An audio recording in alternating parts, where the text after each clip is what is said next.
জয় হিন্দ বন্ধুরা, the root of success YouTube চ্যানেলে তোমাদের সকলকে স্বাগত জানাই। এক্সট্রা আর কিছু বলছি না, তোমাদেরকে একটা ইনফরমেশান আমি দিচ্ছি এবং তোমরা সেটাকে ধরে নিতে পারো যে এটাই সঠিক হতে চলেছে। দেখো, আজকে 26শে ডিসেম্বর পশ্চিমবঙ্গের প্রায় যে সমস্ত 9 লক্ষ পরীক্ষার্থী তোমরা যারা ডব্লিউপি কনস্টেবলের রিটেন এক্সাম দিয়ে আছো, তোমরা সকলে আজকে সারা দিন ধরে প্রায় ওয়েবসাইট চেক করেছো, কারণ বিভিন্ন দিক থেকে তোমরা জানতে পেরেছিলে, আমরাও বিভিন্নভাবে জানিয়েছিলাম যে আজকে ডব্লিউপি কনস্টেবল রেজাল্ট কিন্তু বেরোচ্ছে। কিন্তু রেজাল্ট আজকে PRB West Bengal police recruitment board সেটা প্রকাশ সেটা কোনো কারণে হয়তো করেনি।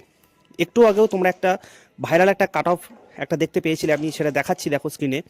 এটা তোমরা অনেকেই দেখেছিলে, এই যে অ্যান্সার কিটা এটা তোমরা অনেকেই দেখেছিলে, এবং এটা সত্যতা আমি এখনও পুরোপুরি বিশ্বাস করতে আমি বলতে পারছি না, কারণ অনেকেই বলছে নাকি ওয়েবসাইটে নাকি এটা আপলোড করা হয়েছিল, পরে নাকি তুলে নিয়েছে। সেটা আমি এখনও ফলো করতে তোমাদের সাথে আমি সেটা ফলো করতে পারিনি ডিটেলসটা। আমি বিষয়টা জেনে তোমাদের যত তাড়াতাড়ি সম্ভব তোমাদের জানানোর চেষ্টা করব। তবে এটুকু বলবো, পিআরবি ওয়েবসাইটে কিন্তু কাজ চলছে।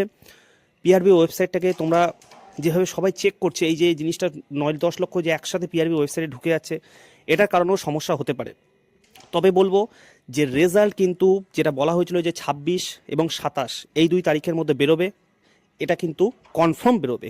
আজকে 26 তারিখ না বেরোলেও কালকে আশা করা হচ্ছে যে বিকেলের মধ্যে তোমরা অ্যান্সার কি এবং রেজাল্ট দুটোই প্রকাশ পাবে। এবং বারবার বলেছি যে ওয়েস্ট বেঙ্গল পুলিশ রিক্রুটমেন্ট বোর্ডের ইতিহাসে সবথেকে দ্রুত নিয়োগ হতে চলেছে কিন্তু এই ডব্লিউপি কনস্টেবল 2025, যেটা কিন্তু এত দ্রুত প্রসেসে কিন্তু বিগত কোনো পরীক্ষায় কিন্তু সেটা সম্ভব হয়নি, যেটা এই বছর সম্ভব করতে চলেছে আমাদের পশ্চিমবঙ্গ পুলিশ নিয়োগ বোর্ড সংস্থা।